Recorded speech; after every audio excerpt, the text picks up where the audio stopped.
Hello and welcome back to Coaster Barras. Today we're back with our second episode of our new series, Front versus Back. Yeah, the series where we take a trip throughout a park and we decide, in our own opinion, which side of a coaster gives the best ride experience. This is either front seat or the back seat, or as close as you can get really, isn't it? And today we're focusing on Thorpe Park. And first up is the Swarm. Yeah, we're heading down to Swarm Island, that beautifully themed area. I mean, just before we get started on the coaster, we got to talk about the theming around there, because that is absolutely stellar around there. It's my favourite area in the park, not my favourite coaster, but favourite area. Yeah, the theming around there is brilliant, and it really does add to the ambience and the fun of the ride. So it's definitely important to mention it. Very important. It's themed around, as many of you will know, an alien invasion. The Swarm has descended. It's got Yumi and Six doing the actual music of the ride, which is absolutely brilliant. And of course, you've got real ride props around the area. You've got like real plane fuselages. There's a helicopter. Yep, and there's an ambulance that's randomly in the dirt. Yeah, I'm pretty sure they're all real. Like even when you go up the lift hill, it's literally like a police van, I believe. It's something like that. Yeah, and you get the sirens and you also get the lights flashing, which is like really cool. Yeah, loads of fog and smoke effects, and of course you go through a head chopper effect when you go through the billboard. You do, and there's lots of light choppers, like really small envelopes around the whole ride, leg choppers, arm choppers, head choppers. Yeah, it's really aggressive that way, and I think back in the day, there's always the rumour that Thorpe Park used to actually advertise this when it was testing, saying, "Ooh, it ripped the arms and legs off our test dummies, so this is a really dangerous ride." Because obviously they're trying to get the thrill seekers thinking, "Ooh, this must be really good if literally the ride envelopes are that tight. This is going to be awesome." Of course, I don't think they'd get away with that this day. Oh, definitely not. And also, if you've never been on the Swarm, don't worry, you're not going to get hurt. Yeah, it's fine. We've survived and we've got all our limbs so far. Oh, yes, exactly. They're designed to perfection to make you feel like you're going to hit, but you never do. So that's just perfect engineering, really. Yeah, no injuries from the Swarm except this wonky finger that pops out. But I'm lying, it's not from the Swarm. the Swarm never did that. That was just me wrestling like an idiot in high school. And with this kind of ride, this brings like a unique feature. So instead of front versus back, we also have left and right. Obviously, it's a wing coaster. It is, and we've only been on, I believe it's our second wing coaster. That was our first, naturally. Our second wing coaster was Mandrill Mayhem at Chessington World of Adventures. Which is another brilliant wing coaster. It's a brilliant coaster, but you know, you'll hear our opinions on front versus back, left or right on that in a later episode, of course. But back to the Swarm, left, right, front, back. Yeah, it's a unique one because the Swarm has a first ever dive drop, and as you go through it, you get twisted over. So depending on what side you're on, you'll get a different experience. Yeah, so for me personally, I prefer the right side, and the reason for that is because you get that beautiful overarching all the way over the top before then going down the dive. So you're never at the highest point than you are on the right side, which is brilliant. Yeah, because obviously if you're on the left side, you'll immediately start going underneath and then you're upside down within seconds. While if you're on the right, you get the full rotation or half rotation to inversion, which just it does definitely make a difference. Oh, it does. I love that bit so much. Like, we always try and get like on the right side. Like, obviously we like the left side too. It's still a good coaster wherever you sit, but we love getting the right, and every time it's like, oh, if you get to pick, we're always like, yep, right side. Yeah, and it's quite powerful after that dive drop too, because it hits 4.5 Gs, and that is pretty intense for it, and it's 127 feet tall.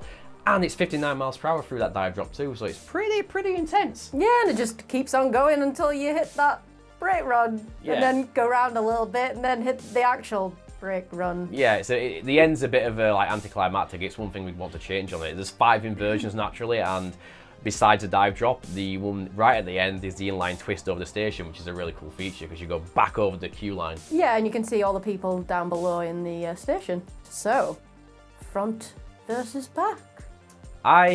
I'm always a sucker on that because the front is brilliant for the views, especially going through like the elements for like choppers and stuff. But I'm always a sucker for the back. Yeah, and I'm exactly the same. The back on the right is definitely the best seat that I think on Swap. I mean, yeah, the front's good for the drop, but I just don't know. It's just always been the back of that ride. Just It's more intense. Yeah, I love the back on the right. Yeah, but the question is, which side do you prefer? Front, back, or left or right? Because it's it's like a 4D coaster in that sense. There's like more dimensions to choose from. So if you've got a preferred seat, put it down below. And up next, we've got the fastest accelerating coaster, Stealth. Yes, down to Amity Speedway. It currently stands as the fastest accelerating coaster in the world to top speed. And of course, there was a one in Japan, the Dodo Donam or something. I'm pronouncing it wrong, I know I am, but I'm just going off memory. And you know I'm bad at pronouncing things, but the Dodo Dandon, I don't bloody know. Butcher me all it needs to be in the comments. But it is currently the fastest standing accelerating coaster in the world. So we've got something good there, because naturally it goes 0 to 80 in 1.8 seconds. Which is pretty fast. And it's, 205 feet. It's nothing to, scoff at. Yeah, the top hat is pretty intense even to this day. It's no King Dakar, but 205 feet is nothing to, shake your laces at. No, it's still a very good roller coaster and gives a very good thrill. Yeah, and it gives a really good punch too. Like, there's not much to talk about this besides going over that beautiful top hat and then twisting on the way down.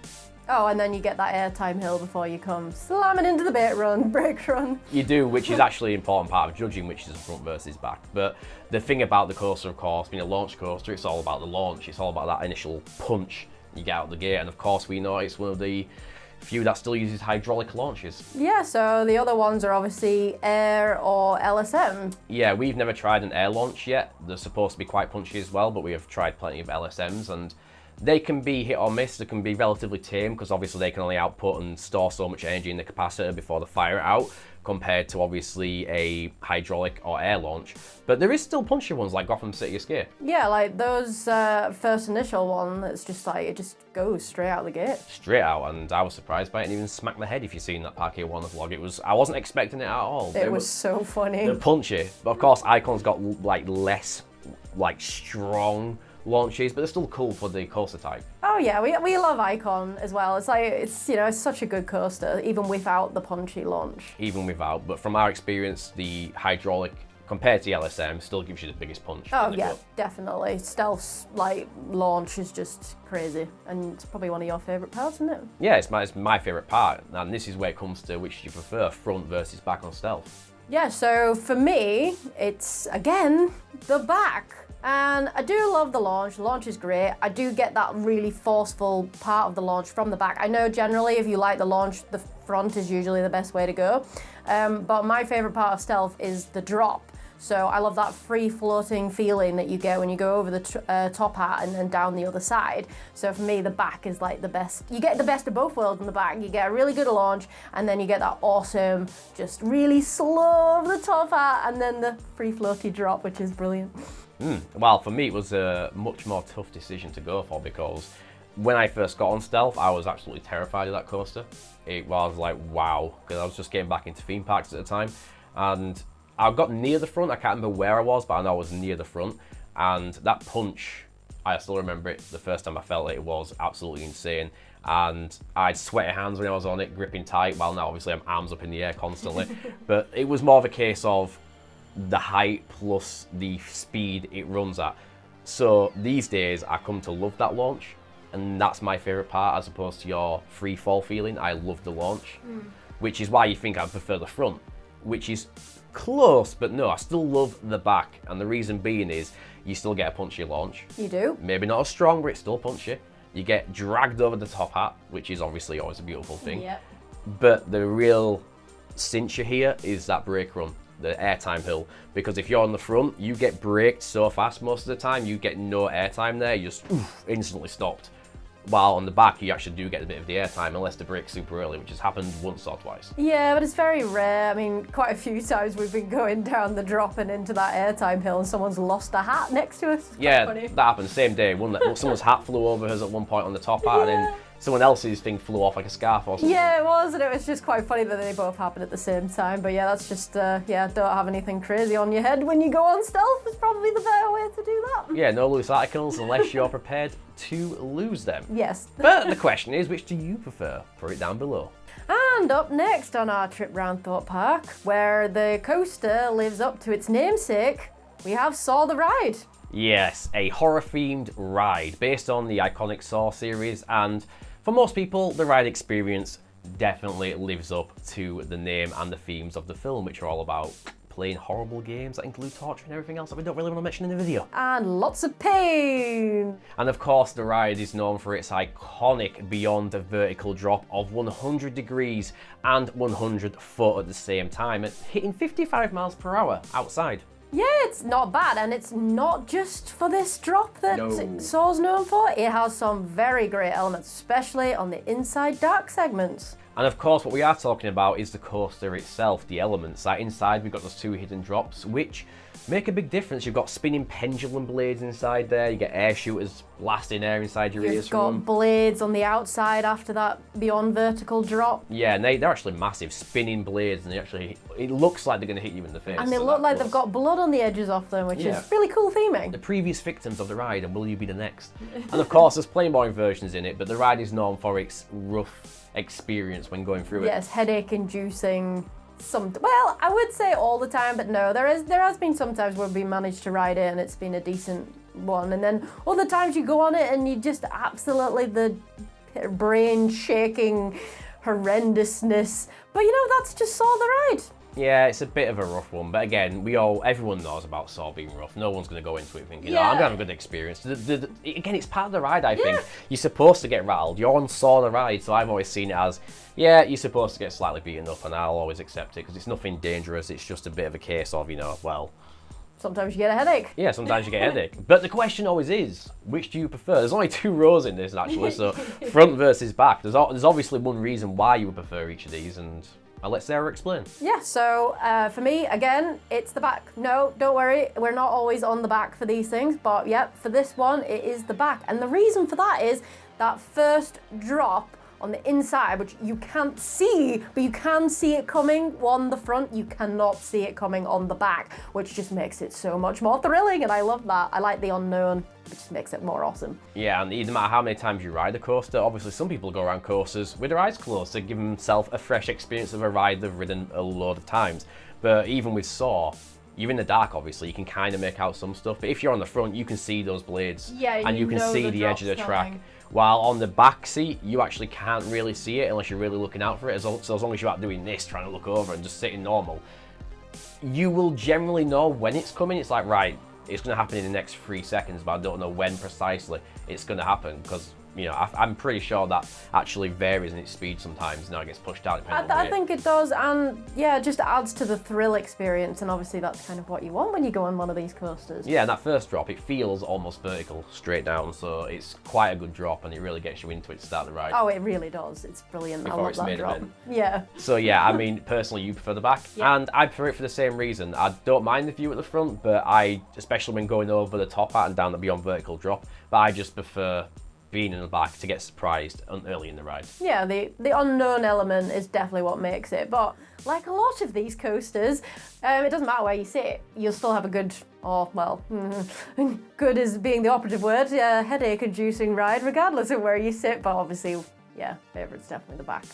And after leaving Saw the ride, we're skipping past Colossus for now because we're heading over to the volcano-themed Nemesis Inferno, the sister to Nemesis Reborn, or as we call her, Fernie. Yes, because Nemi will always be Nemesis Reborn at Alton Towers, regardless with her new reborn status. Well, being a reborn status, she's now new, she's freshly born, so Nemesis Inferno is now Nemesis. No, still Fernie. It'll still always be Fernie to me.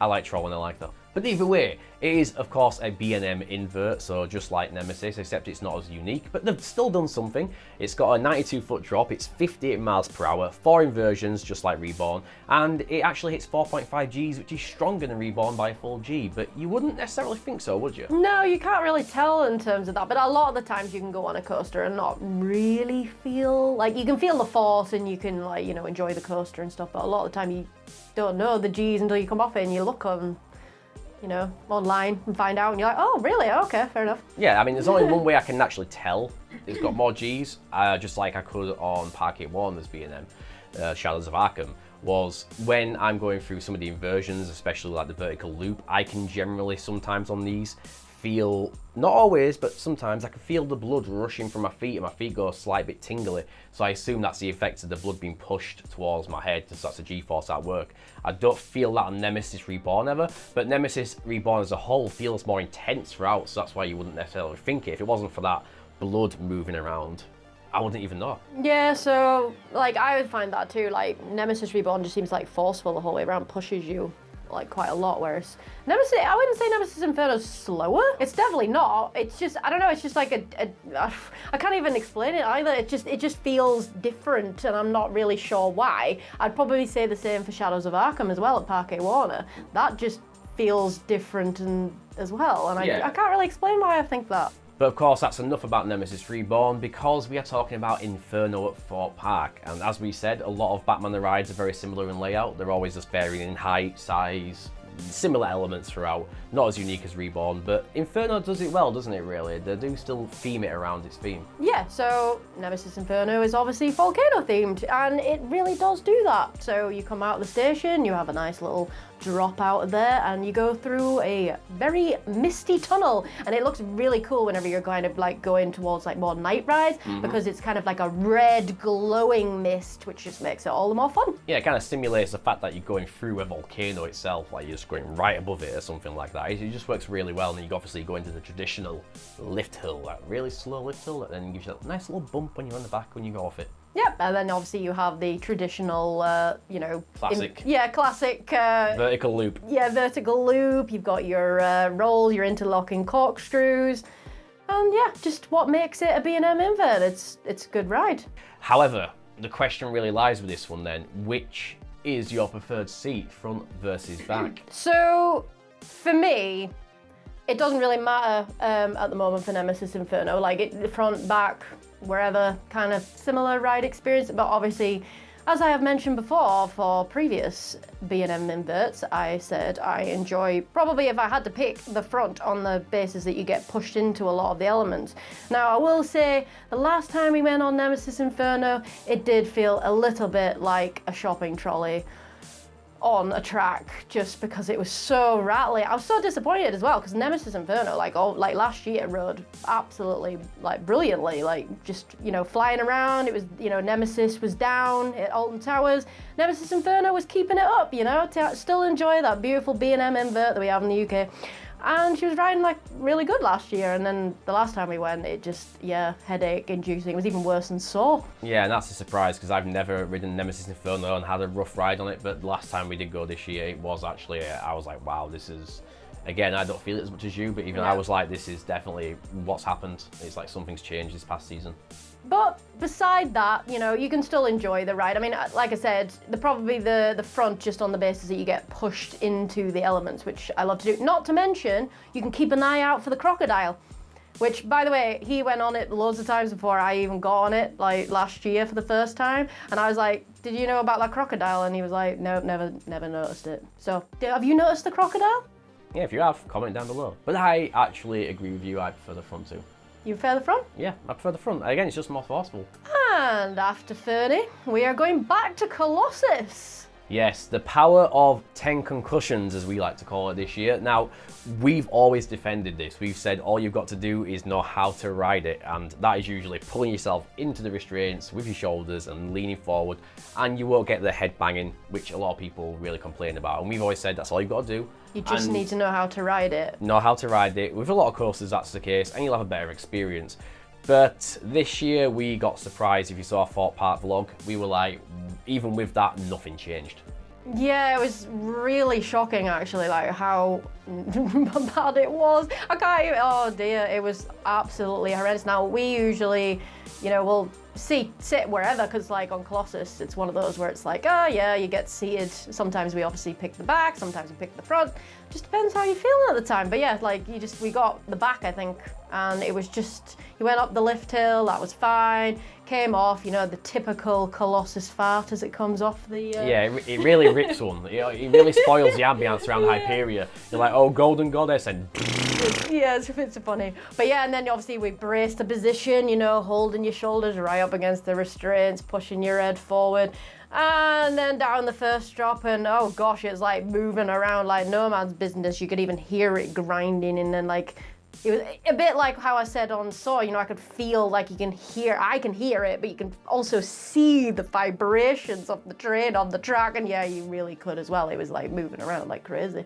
Like crazy. And of course, it is directly opposite the gigantic Hyperia now, but it's still tall. It's got a 97-foot drop, It goes 45 miles per hour, and it's got those beautiful 10 inversions. I don't know if I've mentioned 10 inversions of it all yet, I but think you did mention that already. maybe power of 10. Does that make rings a bell? Maybe. But yeah, the highlight of these, of course, because the drop is no longer massive in compared to what you see right in front of you across with Hyperia, but it's still a decent drop. But the main highlight that everyone loves, The Heartline rolls, which are awesome. Love the Heartline rolls. Blech. Can't speak now. yeah, that happens. These are complicated words. The Heartline rolls, of course, there is 5 of them, and one of them is anti-clockwise. Yes, so you have all of them going the same way, and then the last one changes up. So, you know, what makes it more fun than going the opposite way. But yeah, we love the Heartline rolls. It's my favourite part of that coaster by far. The question is, with this ride, which do you prefer, front or back? Well, generally, if the ride is actually on its, you know, full potential, like it was last year, and last ride we went on it aside because we're not using that as a, you know, hopefully that was just a fluky day. But yeah, usually when she's riding good, I like the back. And the reason for that is you just, I don't know, it just feels more forceful. You get pulled around quite fast, crazy, like go through all the loops, and then you just really enjoyfully get pulled through these Heartline rolls, which I absolutely just love. Like I said, I've mentioned it a few times now. They are my favourite element by far on that coaster, and I love it. In fact, you could just have a whole coaster of just Heartline rolls, and I'd probably really enjoy it. Well, I flip-flop on this coaster a lot, as far as which I prefer. We usually do go for the back regardless, but the view on the front, or near the front, and going through those Heartline rolls. Oh yeah, the view's really good. It's really good. You're going through like a time vortex, just going through all the loops and stuff, and it's just like, oof. But it's really a competition of which to choose. I could change on the day with this, so you can't really take anything I say as gospel right now, to be fair. But if I had to choose right now, and I am choosing to take into factor how rough the ride has been this year, Yeah. I'm going to say the front because it's less rough on the front and you get the view. But in a perfect world, it's riding nice and smooth and it's fully retracked, it probably will change and I'll probably say the back. But for now, it's the front and we get a disagreement for once. Or a different opinion. Well, yeah, I mean, it's one of those, it's just like, I suppose it's one of those where it's like we usually go on the back. So we haven't had loads of rides on the front. We have been on the front. So it's hard for me to like choose the front when we haven't been on it as much as the back. And that's personally. And that's usually just because of the queue, massive. Yeah, massive queue. So it's just one of those. And like, if you get to pick where you go, instead of going to the second row, you might as well just go to the back if it's free. So that's usually what we do. But I mean, that doesn't like take away. I think we've been in like a few different positions on that ride, and you kind of, it's the same sort of feeling wherever you go. Yeah. It's chill everywhere. It's just rough and in the back at the moment. That's about it. Unfortunately, yeah, but like I think we were further forward at one time. I think it was like row 4, and we still, that was like kind of the headache thing. WD-40, pre-order some. There's tons on Amazon. I'm not sure that'll help it. Or maybe it was just a bad day. I'm just putting it down at hopefully it was just a bad day. Yeah, I hope it's back to normal. I'm going to go on the hope that hopefully it's back to normal. When you hear our vlog from Thorpe Park of October, I might be eating my words. Might happen. You might be. And speaking of eating things, up next is The Walking Dead, the ride. I believe it was it a Vekoma? I believe it was a Vekoma.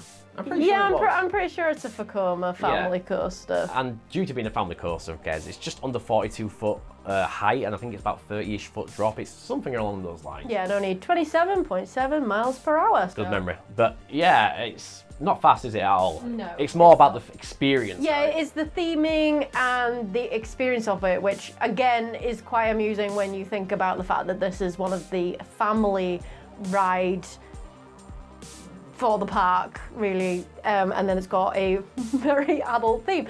But you know, they do it quite well. I mean, it's quite enjoyable. I mean, now they have actors in it, which is really quite fun. Yeah, we've never ever, in the years I've been going, have ever seen the actors at all. I've just wondered walking through the corridors because you get in. We have had the pre-show now where you get in and you see a guy holding you in the area. Yeah, going, we have had that. Playing this video, saying this and that, you get out of here, and then you go through the halls, and then you finally escape onto the escape bus, which is a train. Yeah. And then you get taken out. But we've never had actors at all in there, which is a bit of a shame. Yeah, because we've heard about it and it sounds so much fun. And like if you're a single rider, they get a zombie to ride the train with you. It just sounds great. But of course, the question always is, front versus back when it comes to this Vekoma. And, well, I'm being a one-trick pony at the moment. I'm going with the back. Well, actually, no, I did say the front on Nemesis Inferno. There you go. See, haha, there was a difference. But no, unfortunately, with these family coasters, it is always the back. And why is that? Because you get more thrill from the back. Because they're family coasters, so, you know, they're more chill. And they're still fun, and but they're less thrilling.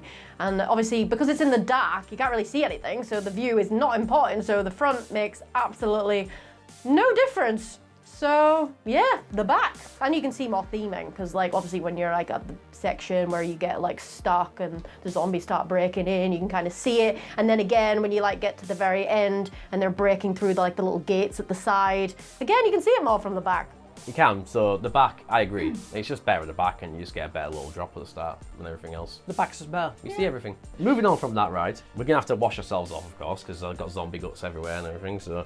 Exactly, so up next is the old water ride, you know, herself. Good old tidal wave. Yeah, tidal wave. Soaker.